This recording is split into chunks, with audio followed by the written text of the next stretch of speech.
In team negotiations, how many people should make up your team? And what role should each person carry out?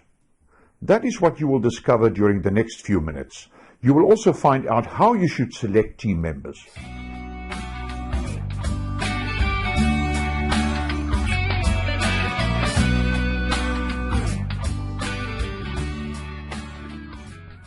Hi, I'm Henk Botha, the negotiation advocate.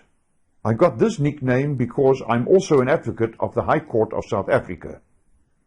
Besides my legal work, I train people how to negotiate better transactions. One might say that the ideal size of a negotiating team is 1. You. You will have full control over your side. Control is a problem in team negotiations. Some people prefer to match the number of negotiators in the other side's team. If the other side consists of 5 persons, then our side must consist of a like number. I doubt whether simple number crunching will do you any good. You need as many people as you need. Each has a specific role. It makes little sense to include persons in your team if you have no use for them. However, if the other side uses a team, you have little choice but to have a team yourself. The next ideal size for a negotiating team is 2, you and 1 more person. When the other side has a large negotiating team, you should not increase the size of your team beyond the number of persons you really need. The smaller your team, the more control you have over your side. The larger your team, the more difficult it will be for you to control the team members. There are just too many nightmare stories of team members who said the wrong thing at the wrong moment. Firmly control your team, because there is a real danger that a team member might make an unauthorized or unnecessary concession. Moreover, the larger your team is, the greater the danger becomes that information might leak out. 3 may keep a secret if 2 of them are dead. People talk to friends, colleagues, and family members. These people talk to other people, and sensitive information may get into the wrong hands. Who should be the team members? Well, first of all, you need a chief negotiator. Each member of your negotiating team must have a specific task. If you are the chief negotiator, you will do most of the talking. You will be the leader of your team, the only leader. You will make proposals, trade concessions, and ask for adjournments or caucuses. Since you are responsible for the outcome of the negotiations, it is sensible that you have say in the selection of your team members. Organizations often transgress and violate this principle. If your organization foists team members on you, it may undermine your effectiveness. As chief negotiator, you must have the ability to think strategically and lead your team by carefully considering their opinions before taking decisions. Consult your team during the preparations and during caucuses. However, you should have the final say yourself, as long as you are still acting within the team's mandate. If you are that person, ensure control of your team at all times. You must bring this home to all team members so that they will not say or do something that might undermine your strategy. For instance, you might see a gap in your counterpart's position, while the other team members might not be aware of it.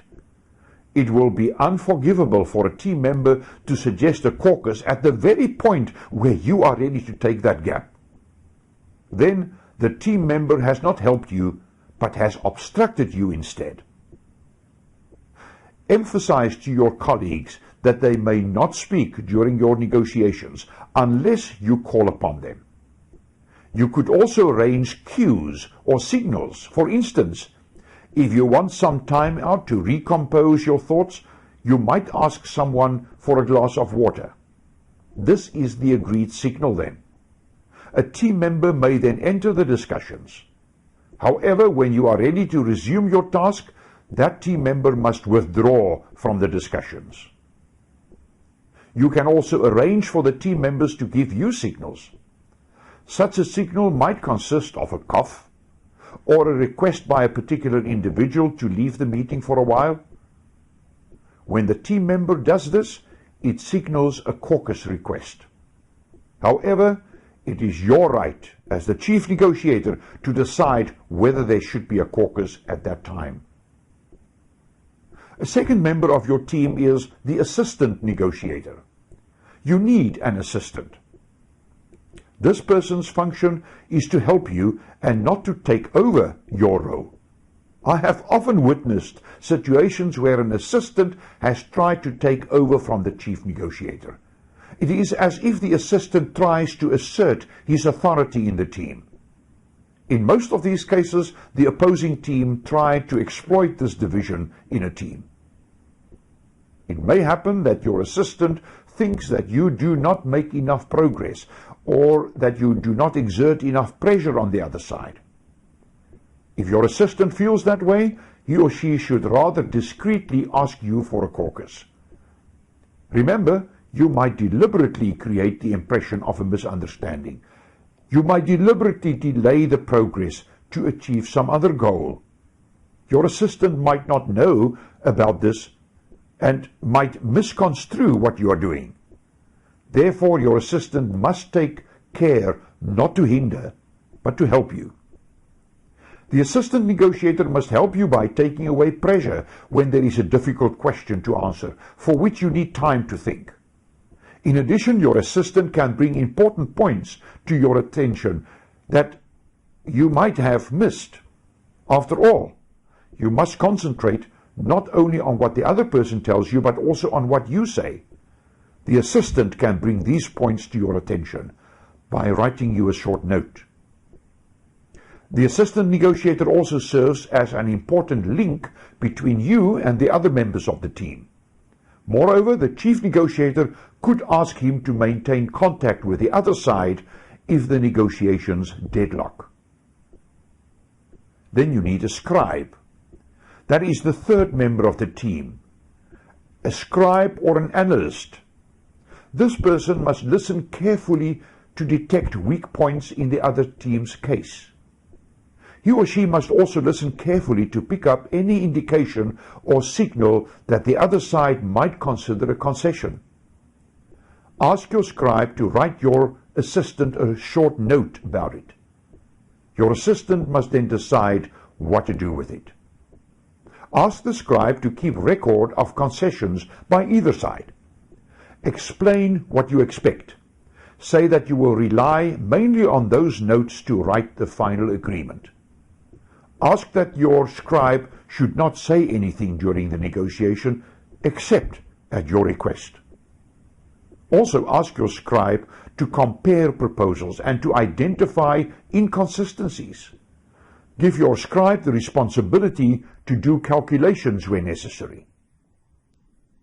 Then you might need an observer. Any further team members could be observers. Ask these observers to listen to and to watch the other side's members. Ask them to study the other side's actions to understand their aims, fears, and priorities. Get them to focus on what is happening in the other side. Ideal persons are people who take a keen interest in other people. Since observers would not be under pressure, they can detect the other team's body language. Then you might need experts. Should you use experts? It is in order to take experts with you to the negotiating table, but they are not members of your team. Do not allow them to participate in the negotiations except at your request. They are there to give expert advice to you and your team. At your request, they may participate in the discussions by giving opinions. Take care that experts do not take over your role as chief negotiator. Explain this to them before the start of the negotiation. Warn them that you might silence them during the negotiation if they get out of line. The basic team structure, therefore, consists of a chief negotiator, an assistant, a scribe, and an observer. This doesn't mean, however, that you must always have 4 members in your team. It all depends on the availability of such persons in your organization. Moreover, it depends on your own personal preference. For instance, you may combine several roles. If the team consists of only 2 persons, the second person may assume the role of the assistant, scribe, and observer. If there are 3 members in the team, one member could assume the role of an assistant, and the other one the role of scribe and observer. How should you select your team? Choosing a team is an important strategic decision. What factors should you consider? First of all, negotiation skill. Negotiating expertise tops the list. This factor seems obvious. Often, however, other considerations influence team selections. For instance, often companies select their negotiators because of their expertise in human resources, project management, law, engineering, or management. Worse, companies select their negotiators because of seniority. A human resources official or project manager may excel in their specific functions, but may lack negotiating skills. If you want a good negotiated agreement, use your best negotiators. A second criterion is knowledge of the issues. It's not necessary that the person must have expert knowledge of the issues. However, it is still necessary that he or she thoroughly understand the issues. Proper preparation can go a long way to give the person a thorough understanding of the negotiating issues. Thirdly, you need motivated persons. Choose persons who want to participate. Motivation is a strong force to get better agreements. Try to avoid persons who see negotiations simply as part of the job. He or she will be there, but doesn't really like to be there. A fourth criterion is availability. Does the person have time for proper preparation? After that, will the person be available to participate in the negotiation at every meeting? Consider the likely length of the negotiation. Some negotiations may go quickly, others may need several sessions over a protracted period of time. A fifth criterion is the specific role. Include a person only if you want him or her to fulfill a specific task. Will the person be the leader of the team, an assistant negotiator, a scribe, or an observer? For more helpful tutorials on negotiation to help you make more profitable deals, like me on Facebook or visit my website henkbotha.com. I'm Henk Botha. Thank you for watching this tutorial.